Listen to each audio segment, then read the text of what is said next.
Welcome to Anticipating Christ's Return YouTube channel, a place where we can gather together and joyfully anticipate the return of our Lord.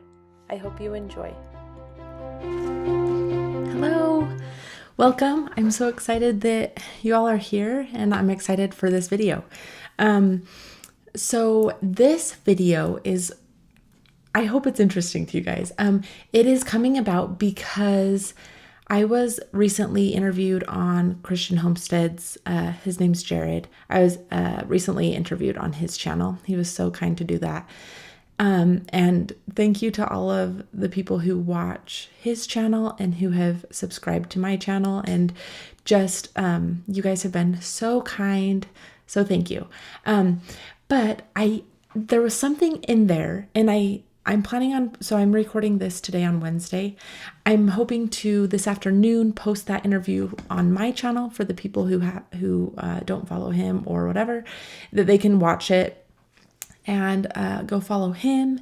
And anyway, in that we talk about my daughter. She was born a year ago, and she was born 6 weeks early. My water broke 7 weeks early. And I was in the hospital for a week. While I got steroids and stuff. Not cool steroids, just steroids to help her lungs, which are cool still. Anyway, but I wasn't like on roids, you know? Okay. I'm sorry about that. Okay. let me reel it back in. So, I was talking about that and saying how the night that my water broke, there was an aurora, and there's been auroras across the United States because of the CMEs. And anyway, I always put those two things together because I'm a labor and delivery nurse. Well, in my previous life, over like a year and a half ago, I quit to be home with my kids. But I am a labor and delivery nurse, and so I have background in that. And so I was just saying in that video of how that pressure, you know, whatever goes on with the atmosphere, whether it's auroras or storms, if there are crazy thunderstorms, or I imagine tornadoes. I live in Utah, so we don't have too many tornadoes. We did have one earlier this year though, but whenever there is a crazy storm, it tends to bring in people into labor.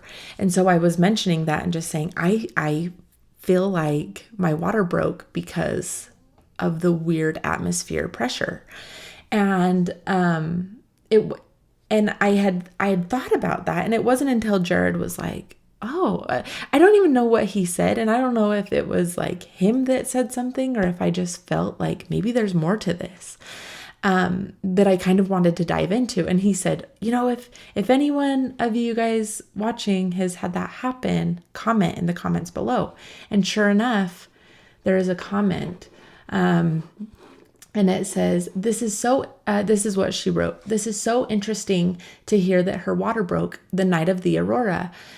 I am from Scotland, and the same thing happened to me. And in the evening, my water broke, and on the way to the hospital, the aurora borealis was out, and few hours later, my daughter was born.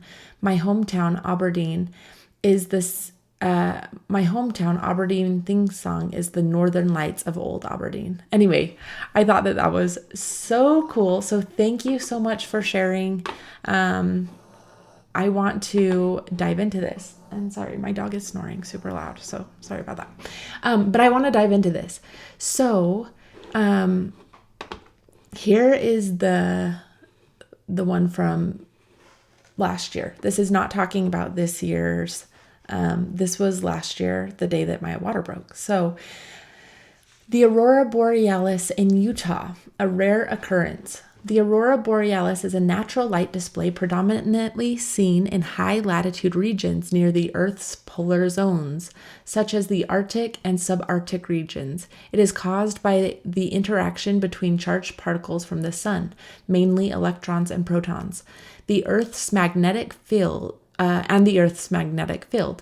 When these charged particles collide with molecules in the Earth's atmosphere, they emit breathtaking array of colors, creating the auroral lights.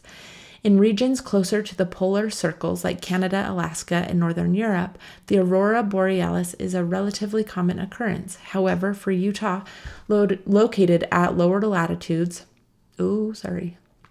witnessing this spectacle is rare. The solar storm event. This occurrence of the aurora borealis in Utah on April 23rd, 2023, which is a really cool date if you think about it. April, so I mean 4, but it's 2023. Anyway, that's interesting. Can be attributed to a significant solar storm, scientifically known as a geomagnetic storm. These storms were triggered by fluctuations in the sun's activity, specifically solar flares and coronal mass ejections, CMEs, which release a burst of charged particles into space. In the case of the April 23rd event, a powerful CME was responsible for the increased solar activity, and these charged particles from the sun approached Earth. They interacted with the Earth's magnetic field, causing disturbances in the magnetosphere. I don't know how to read that word. I was going to say, I know how to read. Anyway, and producing the vivid and colorful lights characteristic of auroras. Okay, so then I just wanted to verify to you guys, because I've worked on labor and delivery, so let me just tell you this. Nurses by nature are superstitious, because I don't even think it's necessarily even labor and delivery. I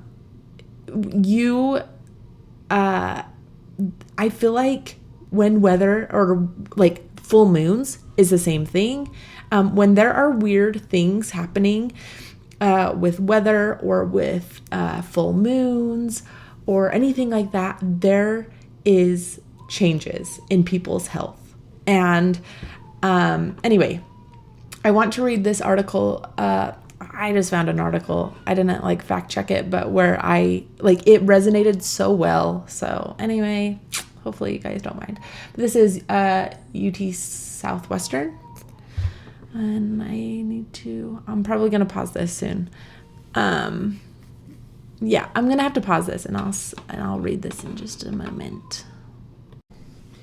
Okay, so this article that I found, can weather impact your pregnancy?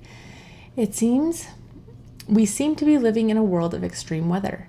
Just last week, we had tropical storms on the East Coast and record high temperatures on the West Coast. People are worried about global climate change, both the overall temperatures increase and the weather events it could cause. This was written back in 2017, by the way. Throughout history, many people have wondered whether there is an association between extreme weather and pregnancy outcomes. It may sound like the stuff of old wives' tales, but some ideas are so widespread that scientific studies have put them to the test. Let's take a look at some of these ideas and whether truly can influence your pregnancy. Okay, so barometric pressure and spontaneous labor. One of the first suppositions that was that barometric pressure could change affects pregnancy. Okay. One of the first suppositions was that barometric pressure change affects pregnancy. There we go. Barometric pressure is, simply put, the weight of the air above us. It changes based on factors such as ambient temperature, humidity, altitude. Generally speaking, falling barometric... I want to say this right. Barometric? I'm going to say it wrong every time. It's fine. Pressure is associated with stormy, rainy weather, while rising barometric pressure... I'm just going to say it really fast so no one knows that I'm saying it wrong. Typically means nice weather and sunny skies are ahead. So I know that this is talking about like storms, but I really do. I think there might be something to do with this, right? It is widely thought that pressure differences between the outside and inside of your body can trigger symptoms within. The most common examples is the changes in your ear when you are on a plane going in to land. People also talk about predicting rain based on knees and elbows aching. The pressure in the joints is different than pressure outside the body, which may lead to those symptoms. Low barometric pressure may also trigger headaches due to pressure differences in your sinuses. Among healthcare professionals and labor and delivery nurses, that's me, there is a strong belief that falling barometric pressure results in an increase of spontaneous rupture of membranes and increased rates of spontaneous labor. In one survey, 3/4, so 3/4, right, of labor and delivery nurses believe there was an effect from the weather. Most professionals, the fourth person believes that also. They just didn't want to admit it. Because, like I said, nurses are just superstitious. That's just how we are, because we see stuff like this. It just seems that labor and delivery gets a little busier when the weather gets bad, and it seems plausible, especially given the other effects barometric pressure seems to have on our bodies. Yet research has been unable to establish a firm scientific link between barometric pressure and spontaneous labor or rupture of membranes. It is hard to get good scientific measurements of what has happened with respect to barometric pressure and the sequence of events around labor for a given individual. You have to look at the area in which the person is living, track the pressure changes, and understand how quickly those changes occur. She's saying, the importance is probably low. Anyway, she's talking about, like, for pregnant women, like, yeah, don't go in an airplane and try and have a baby, right? But for me, thinking about this spiritually, I think that there's something to that. Oh, we are going to have a visitor.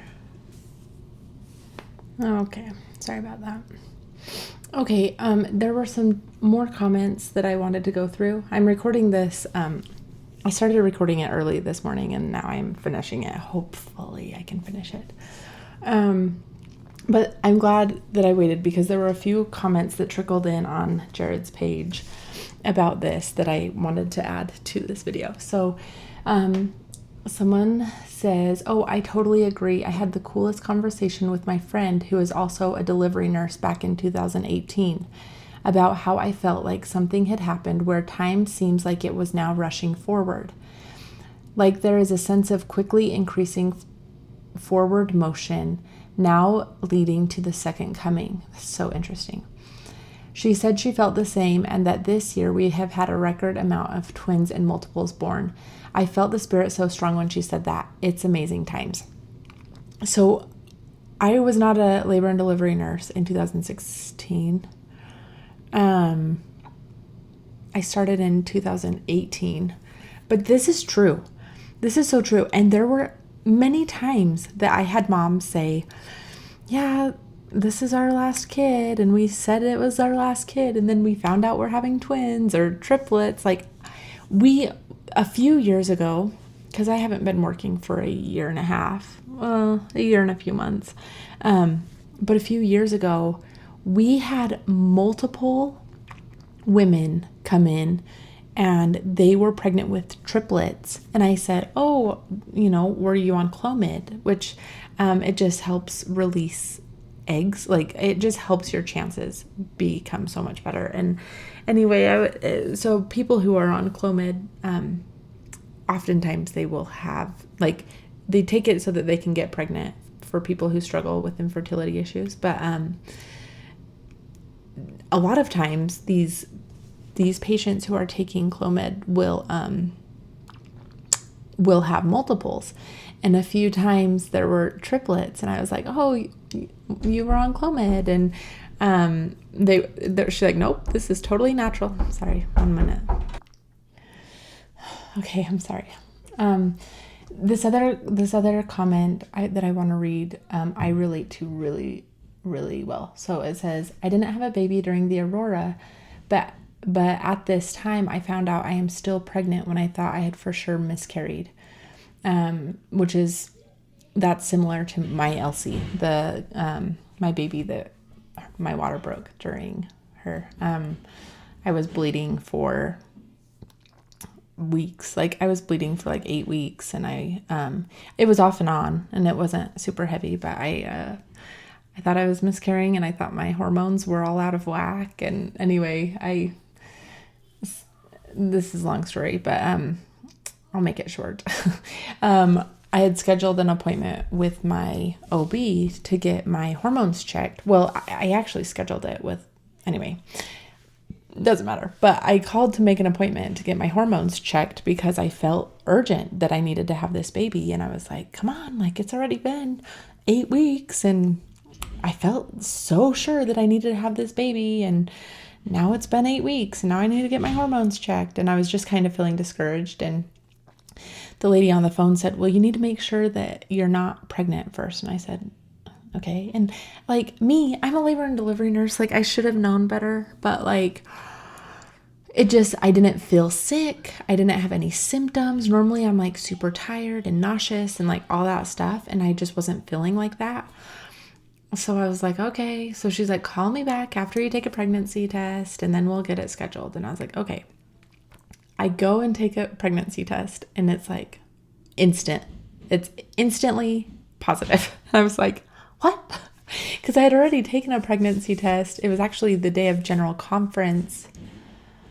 What year? 2022 general conference. It was like the first day of general conference. And I took a pregnancy test and it was positive, but then I started bleeding. So I was like, oh, I either miscarried or like it was a false positive or whatever. Or like a chemical pregnancy is, I still consider that a miscarriage, but anyway, so yeah, anyway, I was 8 weeks pregnant when I found out that I was pregnant, and then I had her 6 weeks early. So it was the shortest pregnancy of my life. It really felt like, time sped forward because I did not feel pregnant for very long. So anyway, okay, so that's great that you're still pregnant and that you didn't miscarry. I'm so happy for you if you're listening.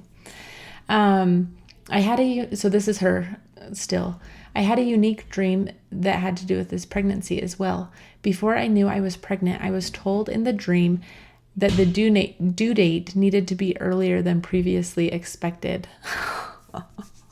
Oh, that just gave me chills. I didn't get the reasons why, but there was an urgency for this baby to be due earlier. Wow. I want to know the outcome of this. So I hope you're following me. I want the outcome of this. She said, also a while back, my husband and I went to the temple and knew that we were supposed to have 6 kids. Fast forward to now, and we currently have 7 kids with an 8 on the way. Wow, an 8th on the way. That's amazing. Good for you. Again, I am not entirely sure why, but there for sure seems to be an urgency with children needing to come down to earth at this time. I agree with you both. The second coming feels nigh at hand. I enjoyed this interview. Thank you so much. Thank you for sharing your experience. Okay. Oh, someone else. I hadn't seen this before. A family member, this is a different comment. A family member of mine also thought a miscarriage had happened, but then discovered a pregnancy was still ongoing. They are happily expecting, as they have been trying for a while. And it could have been twins at first, and then one was miscarried. Anyway, yes, I think children are trying to come. I agree. So thank you guys for sharing those experiences. I definitely think that there is something to it of these spirits. They want to be born. They want a body, and I know that in the millennium, like there's going to continue to be babies born in the millennium, but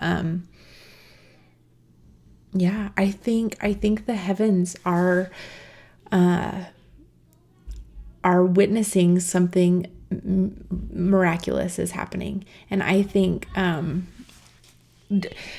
I kind of want to angle this, and maybe I'm reading too much into it, but after I spoke with Jared the other day, I just thought maybe there was actually something more to that I missed. I mean, I knew the medical side of it because stuff like that happens all the time, right? And I don't know the reasons of why it happens, but now we do because we just read it, the changes and like they were talking about with the aurora borealis, like there's like those protons, and they let's see, it changes the Earth's magnetic field, right? So anyway, but yeah, so now I don't know if there's much to this. This might be kind of a weird part of it, but I want to take what we have studied right now and kind of talk about how signs of the times have to do with there were signs in the heavens around Jesus Christ's birth, his death, and his resurrection, as well as the second coming, which we are living right now, right? I mean, we're living in the days prior to. So I kind of want to go through a few scriptures. I know that this is not a comprehensive list. I understand that there are many more out there, and some of them might be far-fetched in this idea, but these are the ones that kind of stood out to me. So in the Joseph Smith translation, Revelation 12, 1-2, it says, John explains the symbols of the woman, the child, the rod of iron, the dragon, and Michael. The war that began in heaven is continued on earth. We've talked about this in earlier videos, but this ties in really well with the thought of babies needing to come to earth. These spirits that have valiant testimonies of Jesus Christ, and that they are the last key players in this time, and that they have a mission to fulfill here. So I think it's interesting in light of what we have been talking about today, of just thinking about the woman, the child, the dragon, and just the war that's being continued. So it said, right, verse 1, and there appeared a great sign in heaven in the likeness of things on the earth. A woman clothed in the sun and the moon under her feet, and upon her head a crown of 12 stars. And the woman being with child cried, travailing in birth and pain to be delivered. So we know that this is symbolic of, there could be, I'm going to just say there could be many different interpretations of this. But one of them could be the woman, right, is, what is it? Someone will correct me, I know. So the woman clothed with the sun, okay? And then, so is it the Nauvoo temple? I think it's the Nauvoo temple, and also the Salt Lake City temple. They have these in order, right? But it's the stars are up top, and then the sun, and then the moon, and it's representing this scripture. But this woman could be about to deliver Zion, right? And I don't know, it just makes me wonder if these signs in the heaven, I don't know, I might be overreaching, it's fine. But I just think it's interesting that there's a sign in the heaven, and then this symbolism to a woman who is travailing in labor. And then you think of the labor signs before the second coming of Jesus Christ, and how they will get more intense and more frequent the closer we get. And we are seeing that today. We are seeing those labor pains intensify and getting closer together, and they're becoming, so since we're on this topic of labor, many women can have Braxton Hicks contractions. And they feel these contractions and they think they're in labor. So they go to the hospital and comes to find out they're not in labor, but yet they're feeling it. They're feeling these contractions. They are, like, I believe them that they're feeling it, but it's just not quite doing anything, right? It's not stimulating the body to change so that this baby can be born. And we can tie that in to our lives. Throughout the world, and especially this last dispensation, there have been labor pains, and you could consider them maybe Braxton Hicks, right? Like, we feel it and we think it's there. This could be early, like I'm referring to early on in this dispensation, but we're feeling it. And so we go in to get checked, and yes, we are feeling this pain, but it's not yet. It's not stimulating enough to change enough to deliver this baby or to bring Christ back. And before I get comments, the second coming of Jesus Christ is, okay, sorry, just a second. Okay, sorry. And then, but as we get closer, these labor pains are going to become more intense, closer together. Does that sound familiar? More intense, closer together. There is something happening in the world every single day, it seems like, that could be considered a sign of the time. And maybe it's just because we have technology to tell us news around the whole world, but I believe the frequency and the intensity is multiplying. And when you are in labor, these contractions that come more frequently, more intense, they induce labor. They cause the body to change, and they cause the baby to be delivered. And the same is happening with Jesus Christ and his second coming. These signs that we're witnessing, the frequency and the intensity of them, they are going to bring about Jesus Christ. It will not last forever. There was the sweetest comment, going back to that video. I don't know. Let's see. Maybe it's not even, she was just saying how she was saying thank you and just saying how she does get nervous about the second coming. And she said something so cute that was just like, oh, but she just seems so happy and so joyful about it. And I am, because just like labor, granted, I'm a labor and delivery nurse. I actually love labor. Like, if I could deliver a baby, like me personally, if I could deliver a baby every single day, I would. I love the process of labor, which is super weird for me. But I know, like, people are like, give me the newborn baby all day. And I'm like, give me the labor all day. Like, there's something about like that anticipation that I love. I mean, granted, I also love the newborn baby. But anyway, but I just wanted to hug this woman and just say, the times we're living in now, that's the scary part.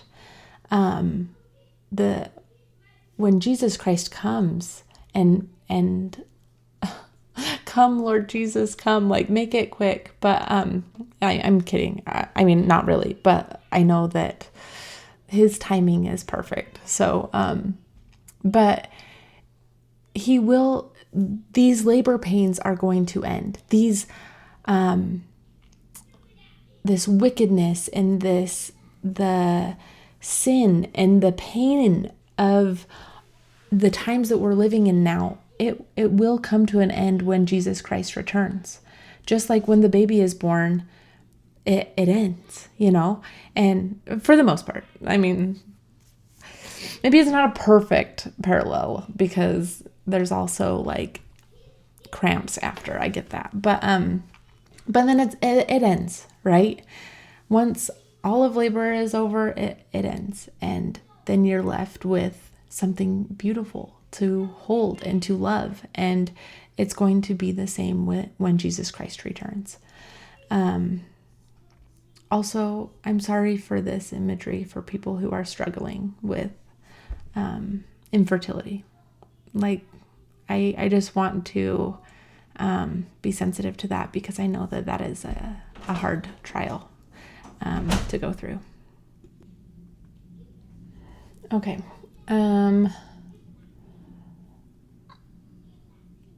Let's see, which one? This one, the Helaman 14, 2-9. And behold, he said unto them, behold, I give unto you a sign, for 5 years more cometh. And behold, then the Son of God then cometh the Son of God to redeem all those who shall believe in his name. And behold, this will I give unto you for a sign at the time of his coming. For behold, there shall be great lights in heaven. Auroras are great lights, right? And obviously this is talking about the birth of Jesus Christ, but there are parallels, right? Insomuch that in the night before he cometh, I'm sorry. While I was helping my kids, and they had a friend over that was not happy. So anyway, he is now currently gone. So, but while I was helping them get situated,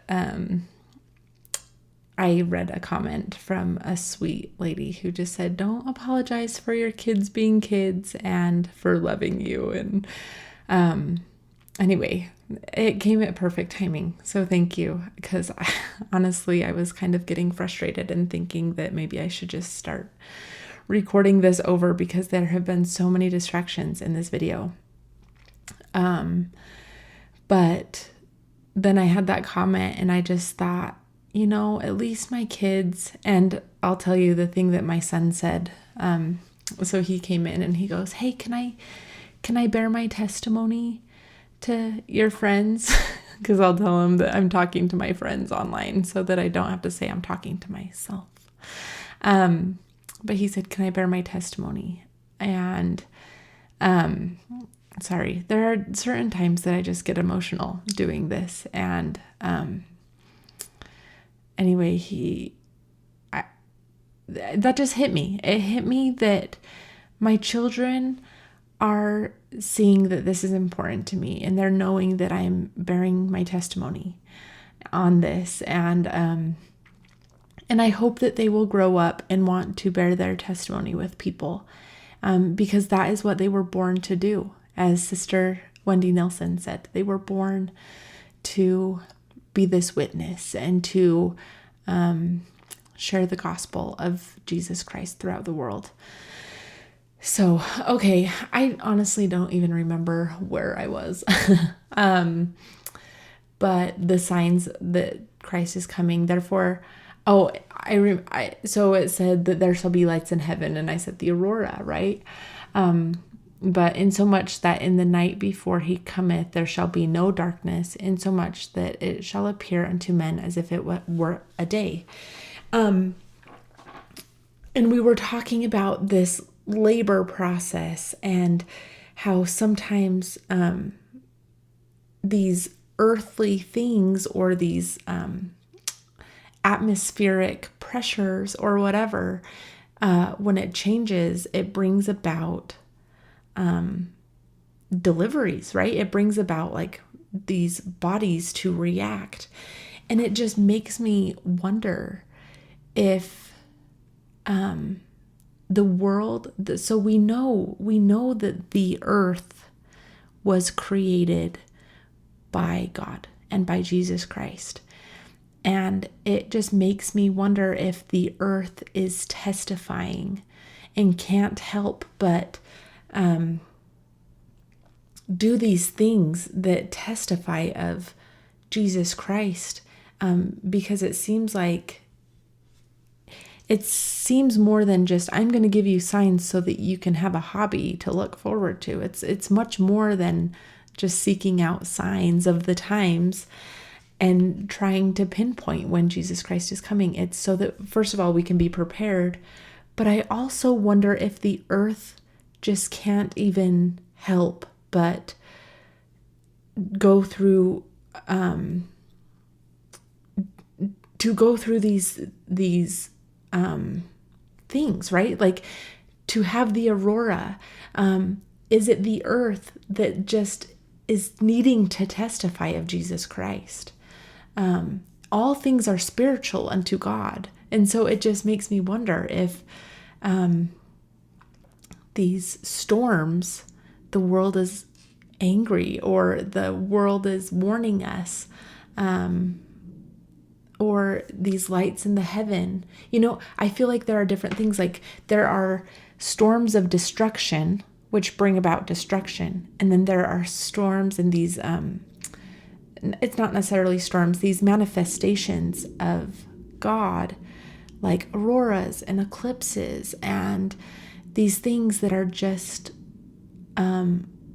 awesome. Like they just bring awe to our lives, and we can't help but pause and just realize that it is from God, and that these things testify of God. And anyway, it's been super interesting to think about as I've thought about this since I did that interview with Jared, and it's been on my mind almost constantly since. And I was like, I just have to do a video about it because there seems to be more, and I'm sure there's more that we don't even know, right? Let's see. And this shall be unto you for a sign, that ye shall know of the rising of the sun, and also of its setting. But also, so it says sun, S-U-N, but think of that. The rising of the S-O-N, there's a sign for his birth, and there's a sign for his death. And this is saying the rising of the sun and also of its setting. Therefore ye shall know of a surety that there shall be 2 days and a night. Nevertheless, the night shall not be darkened, yet it shall be the night before he is born. And behold, there shall a new star arise, such as one as ye have never beheld. And this also shall be a sign unto you. So another sign in the heavens. And let's see. For behold, this is not all. There are many signs and wonders in heaven. And it shall come to pass that ye shall all be amazed and wonder, insomuch that ye shall fall to the earth. And we're seeing that.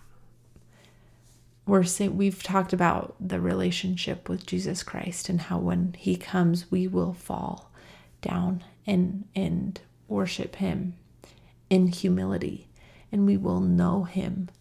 And just that these signs and wonders cause us to be amazed. And it shall come to pass that whosoever shall believe on the Son of God, the same shall have everlasting life. And behold, thus hath the Lord commanded me by his angel, that I should come and tell this thing unto you. Yea, he hath commanded that I should prophesy these things unto you. Yea, he hath said unto me, cry unto this people, repent and prepare the way of the Lord. And then I wonder if that was the last one. Yep, that was the last one I wanted to share on that. And then this might not fit. I thought it was interesting.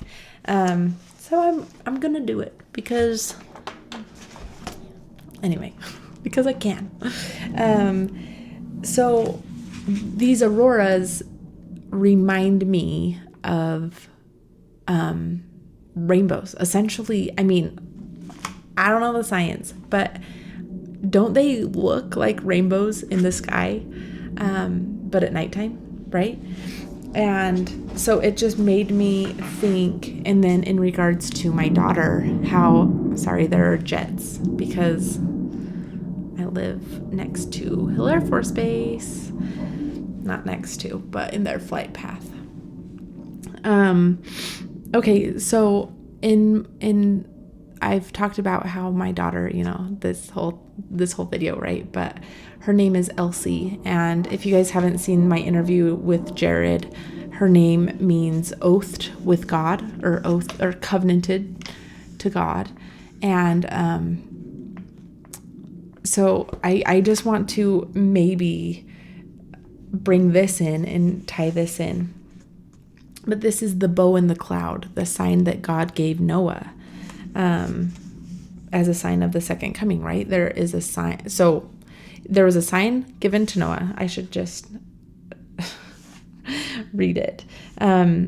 This shall be the token of the covenant I make between me and you, and for perpetual generations, and I will set my bow in the cloud, and it shall be for a token of a covenant between me and the earth. And it shall come to pass, when I bring a cloud over the earth, that the bow shall be seen in the cloud.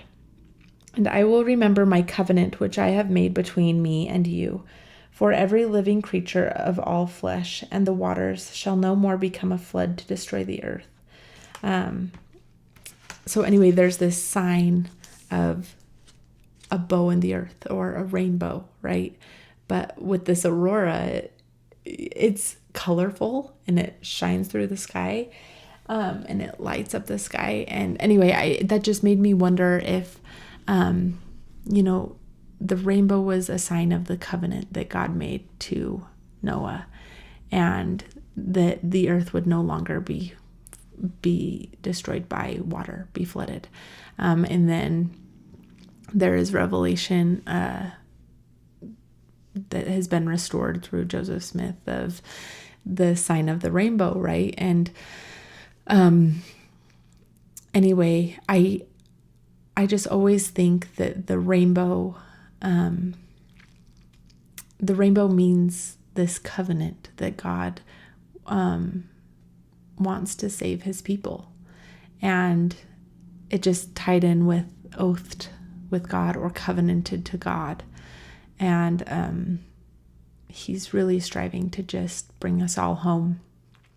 And not that I want to get into this either, but just knowing that there are counterfeits to everything God does. And I've said that before too, but even with this covenantal sign of the rainbow, there are counterfeits, and it is a direct counterfeit. You can see what other things have that symbolism, and it is in opposition to the covenant that God has made. And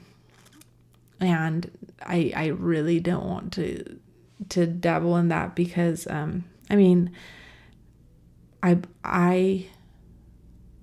I fully believe and know that marriage is between a man and a woman. And it brings about these spirits that are to come to the world. And with that, something that has been pressed upon my mind recently as well as other times, but is just that anything that abuses the power and that sanctity between man and a woman to create life is abusing powers of God. That power to create life is it's just, that is the closest we can get in this life to being like God, is creating life. And Satan really does want to destroy that, and he wants to make it not of value. And so anyway, there again is another counterattack of Satan, right? Everything good that God does, Satan has the opposite, and he's sneaky. But But if you have the eyes to see, then you'll notice it and you'll be able to avoid his traps and his deceptions. So, thank you for being here. I thought I thought it was fascinating for me to study and to learn more. And I hope that you guys were able to learn a bit and to just hopefully see the wonder that God is giving us and the signs that the time is coming close. The labor pains are shortly over, and we will be able to fall down at Jesus Christ's feet and thank him for all that he has done for us. And it is going to be a great day. And please be excited. And please don't fear.